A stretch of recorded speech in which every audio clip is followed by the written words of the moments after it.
রাত যখন অর্ধেক হয় তখন সমস্ত আকাশের দরজা খুলে দেয়। যে ব্যক্তি আল্লাহর কাছে প্রার্থনা করে তার প্রার্থনা কবুল হয়ে যায়। যে ব্যক্তি যা চায় আল্লাহ তাকে তাই দিয়ে দেন। যে ব্যক্তি বিপদে পড়ে বলে আল্লাহ আমাকে বাঁচাও, আল্লাহ তাকে বাঁচিয়ে দেন। ইল্লাল বাগিন বে ফারজেহা, তবে যার জেনার সম্পর্ক আছে তার কথা কবুল হয় না। এই ছেলে শোনো, তুমি ম্যাট্রিক পরীক্ষা দিয়েছো, আল্লাহর কাছে প্রার্থনা করছো আল্লাহ আমার রেজাল্টটা ভালো করে দাও, আল্লাহ আমার রেজাল্টটা ভালো করে দাও, আমাকে গোল্ডেন দাও।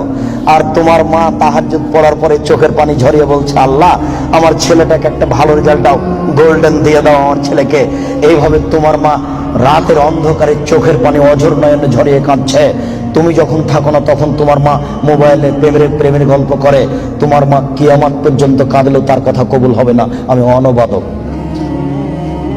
আমি বুঝাতে পারলাম না। অর্ধেক রাত হলে আকাশের দরজা কি হয়? খুলে দেওয়া হয়। যে যা চাই তাকে আল্লাহ তা দিয়ে দেন। যে যে বিষয়ে প্রার্থনা করে সেটা আল্লাহ কবুল করেন। যে যে কোনো বিপদে পড়েছে আল্লাহ তাকে উদ্ধার করেন। তবে যার জেনার সম্পর্ক আছে তার কথা আল্লাহ কবুল করেন না। আমি কি দিয়ে বুঝাই জেনা কত বড় বিপদ? আমি কি দিয়ে বোঝাই আপনাকে জেনা কত বড় বিপদ? যেটা ঘরে ঘরে হচ্ছে, যেখানে সেখানে হচ্ছে, যেটা মানুষের কাছে আজকে পাপে কাজ।